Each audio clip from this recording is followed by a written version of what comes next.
शिरोळ तालुक्यातील औरवाड येथील मध्यवस्तीत असणाऱ्या आणि ग्रामपंचायत समोरच असलेल्या मुख्य गटारीचे सांडपाणी रस्त्यावरून वाहत आहे।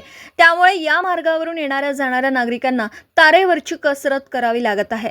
येथील सांडपाणी साचून राहिल्याने सर्वत्र दुर्गंधी पसरली असून डासांचा प्रादुर्भाव वाढत आहे।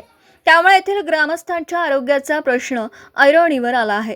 ग्रामपंचायतीमध्ये निवडून दिलेल्या लोकप्रतिनिधींनी गांधाराची भूमिका घेतली आहे। त्यामुळे नागरिकांमधून संतप्त प्रतिक्रिया व्यक्त होत आहेत। गावच्या विकासासाठी आणि जनतेच्या कामासाठी ज्यांना निवडून दिलाय ते लोकप्रतिनिधी ग्रामपंचायतच्या सभागृहात बसून गप्पा मारतात, मात्र यांना ग्रामपंचायत समोरच असलेल्या गटारी तुडुंब भरून रस्त्यावर वाहत आहेत हे दिसत नाही का, असा सवाल नागरिकांमधून उपस्थित होत आहे। येथील गटारीचे सांडपाणी साचून राहिलं आहे, त्यामुळे डासांचा प्रादुर्भाव वाढला आहे। त्यामुळे नागरिकांच्या आरोग्याचा प्रश्न निर्माण झाला आहे।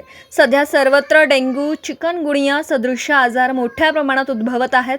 अशी स्थिती या ठिकाणी होऊ नये यासाठी ग्रामपंचायतचे काळजी घेणं गरजेचं आहे। मराठी एस न्यूज साठी कुरुंदवाडहून संदीप अडसूळ।